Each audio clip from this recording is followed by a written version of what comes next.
Cinderella. There was, many years ago, a gentleman who had a charming lady for his wife. They had one daughter only. She was very dutiful to her parents, but while she was still very young, her mama died, to the grief of her husband and daughter.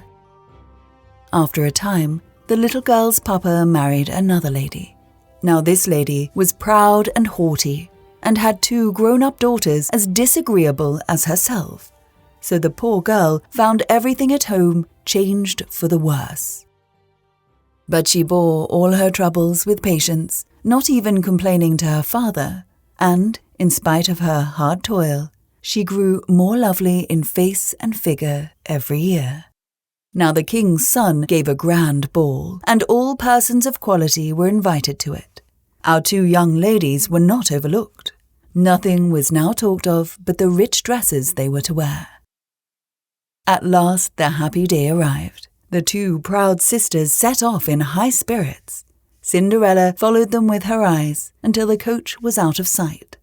She then began to cry bitterly. While she was sobbing, her godmother, who was a fairy, appeared before her. "Oh, Cinderella," said the fairy, "I am your godmother, and for the sake of your dear mamma, I am come to cheer you up. So dry your tears. You shall go to the grand ball tonight, but you must do just as I bid you. Go into the garden and bring me a pumpkin." Cinderella brought the finest that was there. Her godmother scooped it out very quickly and then struck it with her wand, upon which it was changed into a beautiful coach. Afterwards, the old lady peeped into the mousetrap, where she found 6 mice. She tapped them lightly with her wand, and each mouse became a fine horse. The rat trap contained 2 large rats. One of these she turned into a coachman, and the other into a postilion.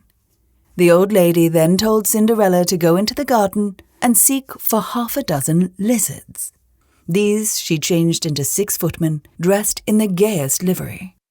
When all these things had been done, the kind godmother, touching her with her wand, changed her worn-out clothes into a beautiful ball dress embroidered with pearls and silver. She then gave her a pair of glass slippers. That is, they were woven of the most delicate spun glass, fine as the web of a spider.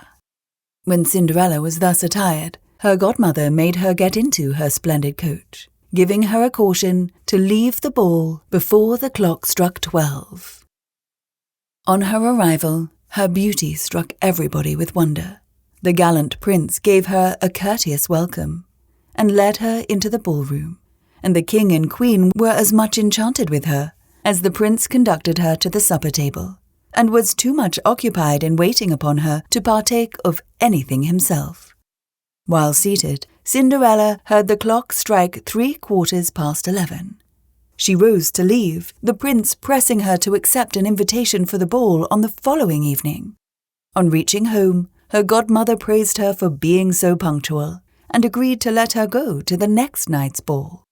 Although she seemed to be tired, her sisters, instead of showing pity, teased her with glowing accounts of the splendid scene they had just left, and spoke particularly of the beautiful princess. Cinderella was delighted to hear all this, and asked them the name of the princess, but they replied nobody knew her. So much did they say in praise of the lady that Cinderella expressed a desire to go to the next ball to see the princess. But this only served to bring out their dislike of poor Cinderella still more, and they would not lend her the meanest of their dresses. The next evening, the 2 sisters went to the ball, and Cinderella also, who was still more splendidly dressed than before. Her enjoyment was even greater than at the first ball, and she was so occupied with the prince's tender sayings that she was not so quick in marking the progress of time. To her alarm, she heard the clock strike 12. She fled from the ballroom, but in a moment the coach changed again to a pumpkin, the horses to mice, the coachman and postilion to rats, the footman to lizards, and Cinderella's beautiful dress to her old shabby clothes. In her haste, she dropped one of her glass slippers and reached home out of breath, with none of her godmother's fairy gifts but 1 glass slipper.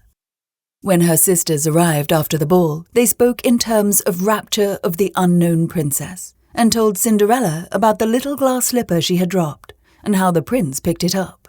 It was evident to all the court that the prince was determined, if possible, to find out the owner of the slipper, and a few days afterwards, a royal herald proclaimed that the king's son would marry her whose foot the glass slipper should be found exactly to fit. This proclamation caused a great sensation. Ladies of all ranks were permitted to make a trial of the slipper, but it was of no use. Cinderella now said, "Let me try. Perhaps it may fit me." It slipped on in a moment. Great was the vexation of the two sisters at this, but what was their astonishment when Cinderella took the fellow slipper out of her pocket. At that moment, the godmother appeared and touched Cinderella's clothes with her wand. Her sisters then saw that she was the beautiful lady they had met at the ball, and, throwing themselves at her feet, craved her forgiveness. A short time after, she was married to the prince, to the intense gratification of the whole court. What do you think is the moral of the story of Cinderella? Perhaps it is to not give up, stay true to yourself, or chase your dreams. I think that perhaps it says that kindness and perseverance are rewarded, even in the most difficult of times, whereas selfishness, like her older stepsisters, will not.